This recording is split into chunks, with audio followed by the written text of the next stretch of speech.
a 15ª declaração do credo apostólico. Nós cremos na ressurreição do corpo. Do corpo. É uma doutrina evangélica? Sim. É uma doutrina bíblica? Aqui está o texto. Porque como o Pai tem a vida em si mesmo, assim deu também ao Filho ter a vida em si mesmo. Eu fiz questão de retirar o texto só do Novo Testamento, tá? Porque é um credo apostólico. Sendo um credo apostólico, os textos têm que ser apostólicos, tem que ser do Novo Testamento. E aí, quem é que aparece muito no texto apostólico? Jesus. Vocês perceberam que Jesus está voltando toda hora? Então, olha lá, ele deu também ao Filho ter a vida em si mesmo. Olha só a comparação do Pai com o Filho. Como o Pai tem, o Filho também tem. É a divindade de Jesus. É a mesma divindade do Pai e a mesma divindade do Filho. Está bem? E deu-lhe o poder de exercer o juízo, porque é o Filho do homem. É Deus falando o seguinte: olha, você é o Filho da humanidade. Você, como Filho da humanidade, vai julgar a humanidade segundo o homem. Isso aqui é importantíssimo, tá bem? Jesus vai sentar no trono da sua glória, porque ele disse, né? Ele vai assentar na cadeira do juízo final. Só que quando a gente olhar para aquele homem lá, é um homem mesmo. Não é segundo Deus. Lembra da aula de teísmo? Deus de Deus, Deus puro, sabe?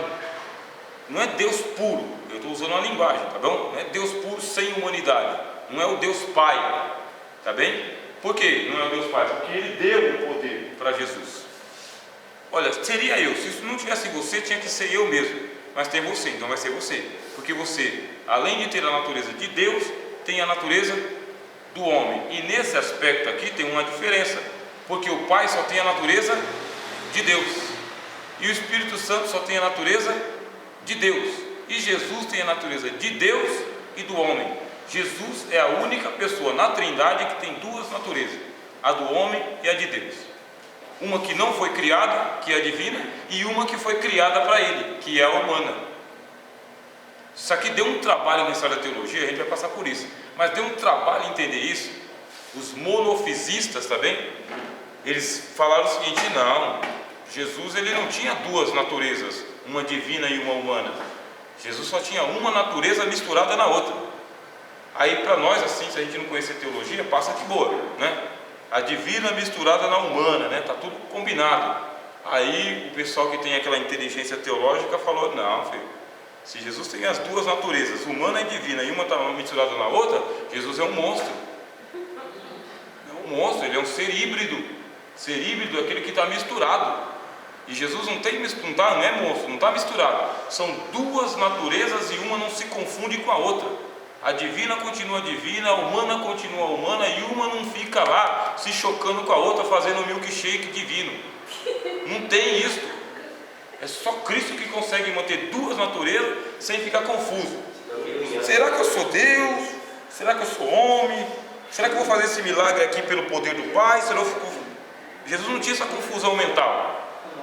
Ele é perfeitamente homem, pleno homem, consciência humana. Ele sabia das suas limitações enquanto homem, e ele não forçava a natureza dele humana a ser uma natureza divina. Ele não forçava. Ai, que fome, rapaz, tanta pedra no pão e eu com tanto poder aqui e morrendo de fome. Como que vai ficar isso aqui? Vai ficar do jeito que está.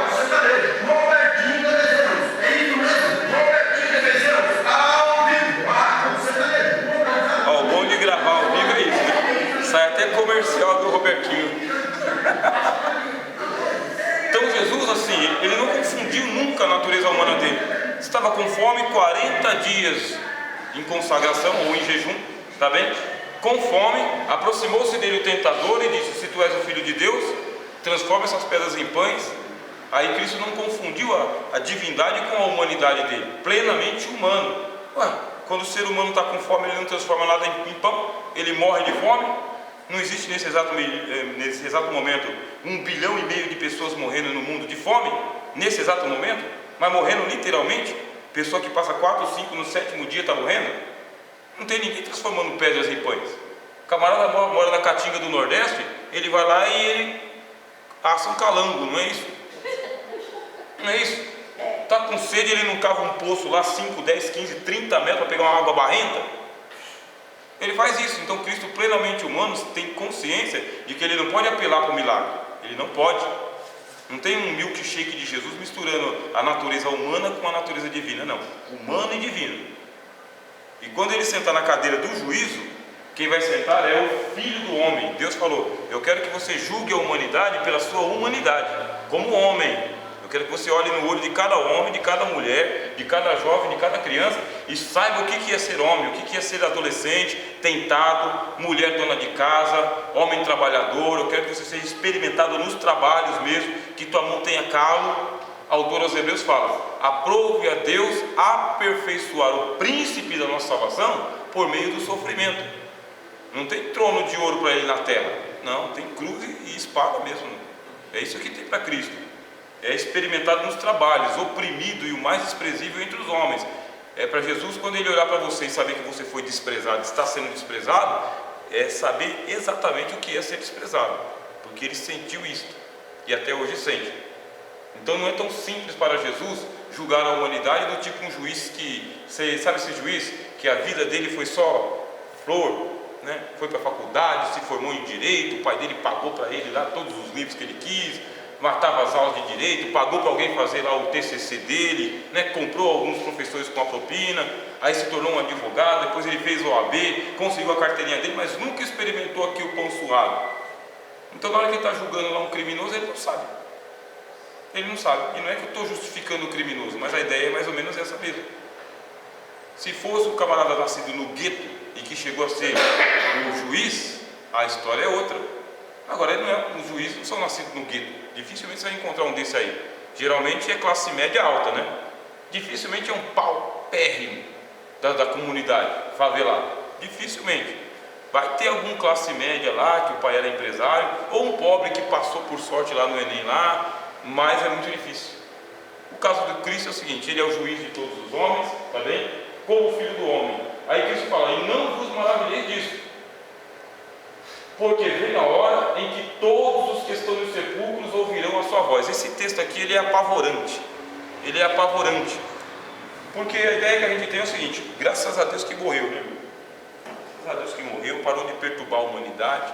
E o cara fala: vou morrer mesmo, mano, por causa que aí os bons estão morrendo também.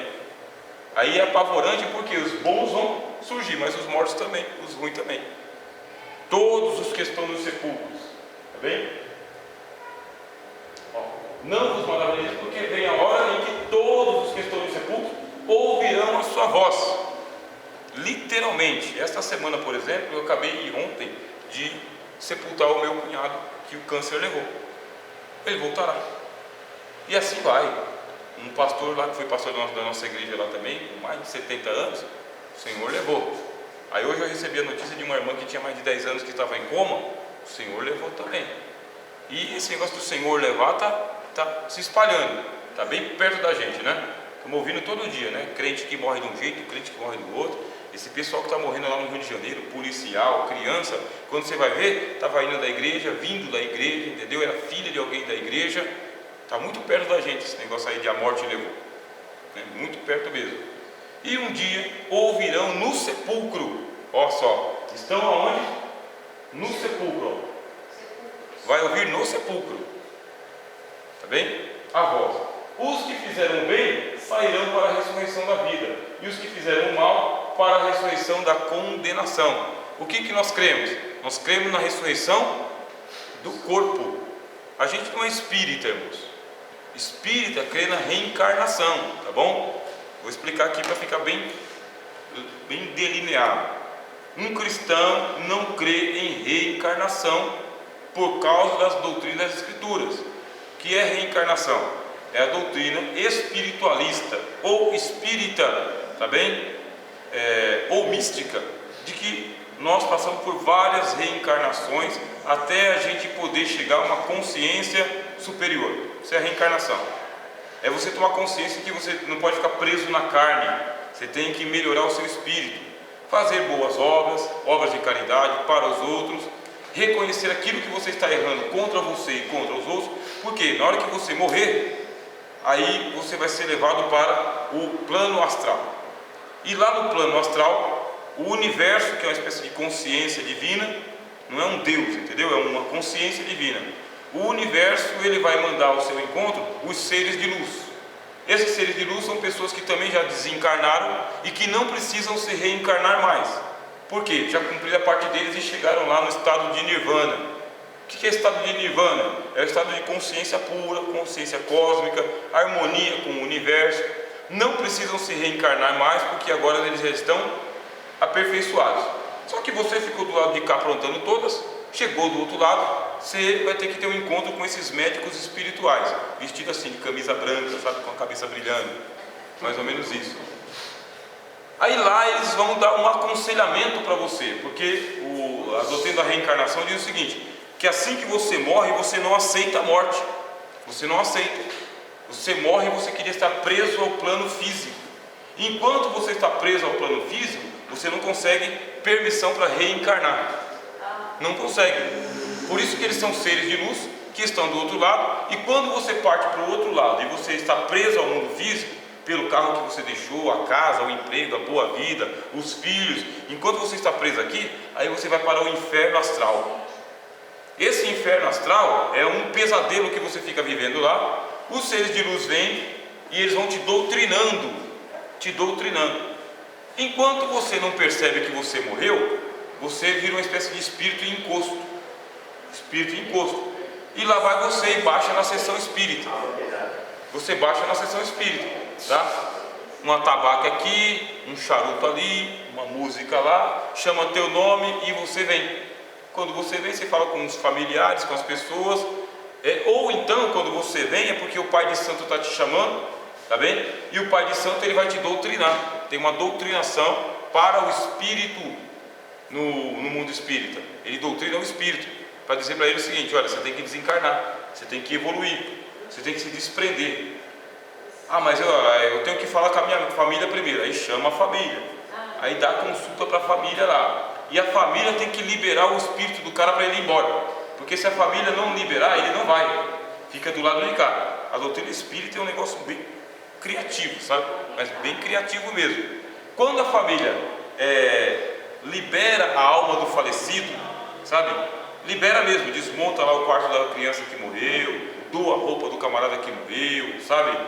Para de ter saudade da mãe que morreu. Aí a pessoa está liberada e ela pode subir para o plano superior, ela vai ser curada e a mente cósmica, a mente divina, vai decidir em que família que ela vai voltar. E às vezes ela volta na mesma família. E ela acaba sendo neto do próprio pai. O pai gera o pai que morreu. O filho, né, gera o pai que morreu. Eles chamam isso aí de lei do karma, tá bem? Lei do karma é uma espécie de caderneta que você traz, tá bom? E na sua caderneta é o que você está devendo da vida passada. Desse lado de cá você foi um patrão muito ruim, então agora você vai nascer como um empregado e você vai ter um patrão muito ruim. Por isso é bom você ser um patrão bom, porque assim você não vai ter um patrão ruim, tá? Eu estou falando com os patrões aqui. Pode se dar bem uma pessoa evangélica e uma pessoa espírita? Pode se dar bem, né? Mas assim, não tem comunhão, né? Não tem comunhão de doutrina, tá bom? Evangélico e espírita pode se dar bem enquanto ser humano, né? A humanidade não custa nada, mas não tem a mesma comunhão, não é a mesma fé, não é a mesma fé mesmo, não é o evangelho. Então nós evangélicos, nós não cremos nessa doutrina da reencarnação, que você traz uma cadernetinha para você falar, ó, eu fiz isso assim, assim, assim, e eu tenho que fazer o contrário para poder estar certo agora. A gente não crê nisso. Porque os espíritos ainda explicam que se você quebrar a lei do karma, como que você quebra? Você foi um patrão ruim, no meu exemplo eu vou manter. Agora você vai ser empregado de um patrão ruim. Se você for um empregado ruim, porque o seu patrão é ruim, uma hora dessa você vai morrer.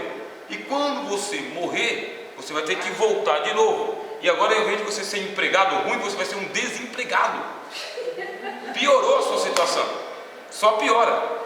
A doutrina da reencarnação é mais ou menos isso. Você está do lado de cá, você tem que melhorar sua conduta, sua consciência, tem que se desapegar das coisas ruins, dos sentimentos ruins. Você vai se desapegando, vai se livrando, porque quando você chegar do outro lado, aí sua cadernetinha está mais ou menos equilibrada e fala, agora vamos te colocar numa família melhor. Vou te dar a oportunidade de voltar a ser patrão. Aí você volta a ser patrão e vai evoluir até você ser um espírito de luz. Quanto tempo isso vai demorar? Isso pode demorar milhares e milhares de anos. Você pode reencarnar muitas vezes. E quando você reencarna, você ganha um corpo novo, porque você tem um corpo físico e um corpo astral. O corpo astral é o mesmo, mas o corpo físico muda. Aí vem história de almas gêmeas, tragédias, pessoa que estava na barriga e nem nasceu, porque um feto que abortou. Se abortou é porque cumpriu a missão, acabou o ciclo da reencarnação, tá bem? Só tinha que fazer isso aí, só tinha que voltar para a vida. Então deu para pegar aqui. Toda essa doutrina da reencarnação, ela é muito bem elaborada, tá bem? E ela é ensinada e ela tem uma lógica. A força dessa doutrina é que ela tem uma lógica. Eu estou pagando pelos meus pecados da vida passada. Só que a gente acabou de ver aqui que nós cremos na remissão dos pecados. Então, se nós cremos na remissão dos pecados, olha lá o slide. Se nós cremos na remissão dos pecados, nós não temos como acreditar na reencarnação. Por que é a remissão dos pecados? É a tua dívida paga por outro. Isso é remissão dos pecados. Alguém pagou pelos seus pecados. Agora, a reencarnação ensina isso? Que alguém pagou pelos seus pecados? Não, eles dizem o seguinte: cada um paga por aquilo que faz. Você está passando por aquilo que você tem que passar para pagar pelos seus pecados. Não é doutrina cristã. Pagar pelos próprios pecados é uma negação da cruz. Você nega a cruz. Quando você diz, eu estou pagando pelos meus pecados, então você não crê em Cristo. Eu sei que a gente, assim, de vez em quando a gente dá uma analisada e fala, meu Deus, hein, eu acho que Deus está me punindo. Se fosse para punir, Ele tinha decidido não mandar Jesus, tá? Tem que ser evangélico para crer nisso. Se fosse para punir você, não precisava de Jesus. Tinha que ser igual aos muçulmanos. Os muçulmanos não acreditam que Deus vai punir outra pessoa no seu lugar. Por isso que eles não acreditam que Jesus morreu pelos pecados. O que os muçulmanos acreditam? Que você tem que cumprir os 5 pilares do Islã. Se você cumprir os 5 pilares do Islã, Allah vai te salvar. E você não precisa de ninguém para interceder por você, para morrer por você. Ninguém. Você só depende de você cumprir os 5 pilares do Islã. O islamismo é assim. No Espiritismo, você também se vira com seus problemas aí, porque no Espiritismo não existe pecado. Eles não acreditam na doutrina do pecado. O que eles acreditam? Que você tem um karma, e esse karma é uma lei, uma certa conta que você tem que acertar, e quando você acertar, aí você está em harmonia com o cosmos, vai virar um espírito de luz, um conselheiro do outro lado, tá bem? E você vai fazer parte então da aura boa da humanidade. Não cremos assim, nós cremos na ressurreição, que não é reencarnação. Ressurreição do que? Desse corpo que você tem aí hoje, que é o único que Deus te deu. Deus só te deu esse corpo, do jeito que está aí. Envelhecendo? Envelhecendo. Tá bem? As células estão todas morrendo, o nervo está atrofiando, a visão está falhando, a voz está ficando rouca, a memória está dando umas pifadas, o passo está mais devagarzinho, né? Já está tendo que acordar 2 ou 3 vezes aí no meio da madrugada. É esse corpo mesmo, decadente, tá bem? É um corpo decadente o que a gente tem aqui, do pó ao pó. Foi retirado do pó. Era para ser assim? Nós cremos que não. Como? Deus fez a árvore da vida, não fez a árvore da vida? Se a gente tivesse comido a árvore da vida, o corpo não envelhecia e não passava por nada desse processo. Mas a gente foi retirado do paraíso. Perdemos o acesso à árvore da vida. Agora a curva chega lá nos 40 e começa a descer, e daqui a pouco, pá! E vai parar onde esse pá aqui? Na sepultura. Foi debaixo da terra. Esse corpo foi feito para isso mesmo. Ele foi projetado para ser um casulo ou uma semente. É o que o apóstolo Paulo fala em 1 Coríntios capítulo 15. O corpo que você tem é uma semente, não é a planta. Compara a semente com a planta. Tem alguma coisa a ver? Pega lá um grão de milho, planta o grão de milho, ele apodrece debaixo da terra, não apodrece? Mas lá dentro dele está o elemento que vai trazer uma nova planta. Aí vai brotar. Quando brota, parece com grão de milho, mas não lembra em nada o grão de milho. Mas não lembra nada, não é amarelinho igual o grão de milho, não é duro igual o grão de milho, não tem nada a ver com o grão de milho, nem com a polpa que está lá dentro. Nada a ver. Aí você vai ver no brotinho, aí vai subindo aquele caule, vai subindo, espalha todas as ramas dele, daqui a pouco vai sair uma boneca, aí vem as espigas, aí nas espigas você vai ver o grão de milho, o grão de milho. Um corpo tem muitos grãos, não é isso? É a metáfora que o apóstolo Paulo usa para a nossa ressurreição. Planta-se corpo animal e recolhe-se corpo espiritual. Planta-se em mortalidade e recolhe-se em imortalidade. Planta-se corpo corruptível e recolhe corpo incorruptível. Essa doutrina, comparada com a reencarnação, ela é milhões de vezes mais rica do que da reencarnação. Milhões de vezes. Esse corpo é uma semente que ele possui nele a imortalidade e a incorruptibilidade. E ele ainda tem a glorificação no nosso corpo. Porque quando a gente ressuscitar, meus irmãos, que se cumpriu o texto que a gente acabou de ler aqui, ó, os que fizeram bem saíram para a ressurreição da vida. Quando o mortal ele foi consumido absorvido, diz o apóstolo Paulo, o mortal vai ser absorvido pela vida. Sabe o que é absorvido? Você pega aqui, ó, tem água, aí você pega a esponja. Você pega a esponja e você vai lá e coloca aqui onde tem água. Aí você vai absorver a água. A esponja toda está cheia de água. Você vê a água agora? Você não vê mais a água, não é verdade? Você só vê a esponja. É o que o apóstolo Paulo fala, que o mortal vai ser absorvido pela vida. O mortal significa que ele vai ficar invisível. Ninguém mais vai ver a morte. Não haverá morte. A gente não tem essa experiência. O ser humano não tem essa experiência. Para nós tudo é mortal, tudo é finito, tudo acaba. Aí vem o apóstolo Paulo na primeira carta aos Coríntios, no capítulo 2, e fala: as coisas que o olho não viu, as coisas que o ouvido não ouviu, e não subiu ao pensamento humano, é o que Deus preparou do outro lado. Aí Paulo continua falando: é em esperança que nós cremos. Quem espera aquilo que já tem? Aí não é esperança. Mas nós em esperança nós cremos. Nós não temos ainda. Deus nos preparou para a vida eterna. E essa vida eterna precisa da ressurreição do corpo. Do corpo, desse corpo aí. Como vai vir esse corpo depois? Transformado. É um outro corpo, glorificado, tá bem? Imortalizado, incorruptível. Porque carne e sangue, isso é Bíblia pura. Carne e sangue não herdam o reino de Deus, não entra uma unha. E aí o pessoal exagera, fala do negócio do corte de cabelo, você não pode cortar o cabelo. O pessoal reduz muito a doutrina. Como não pode cortar o cabelo? Então não pode fazer barba, né? Não pode cortar unha. Não é isso. Não é isso. O corpo da ressurreição é outro. O que você tem de semente? Aí esse corpo aí é semente.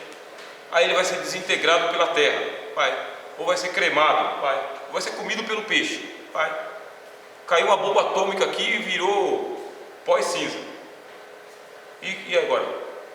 Deus Todo-Poderoso não precisa de nenhum desses elementos físicos para trazer o seu corpo de volta. E Ele vai trazer o teu corpo de volta. O teu. E você vai reconhecer, tá bem? Que é o teu corpo. É um corpo imortal, mas é um corpo. Ô Tomé, vem aqui. Ó, eu não sou fantasma, vocês não vão virar fantasma do outro lado. Ninguém vai virar fantasma. Tanto é que os espíritos dos justos aperfeiçoados, carta aos Hebreus, capítulo 12, está dizendo o seguinte: eles, sem nós, não podem ser aperfeiçoados. Eles estão aguardando a gente chegar lá. Por que aguardando? Porque o corpo faz parte da redenção.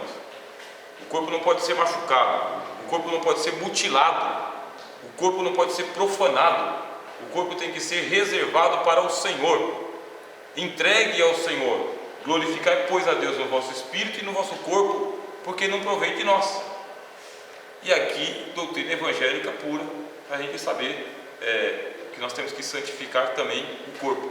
Espírito, alma e corpo devem ser santificados pelo Senhor e para o Senhor, entregues ao Senhor. Entregues ao Senhor, porque Cristo comprou o corpo também. Cristo comprou o corpo, Cristo comprou tua orelha, Cristo comprou tua língua, Cristo comprou o teu corpo, o teu pé, a tua mão. Cristo comprou você por inteiro. Se Ele comprou, é dele. Se é dele, No corpo não dá para dar dízimo não, tem que ser inteiro, tá? Ah, então eu vou dar só o dízimo. Deixa eu escolher o que eu vou dar aqui do meu corpo. Obrigado.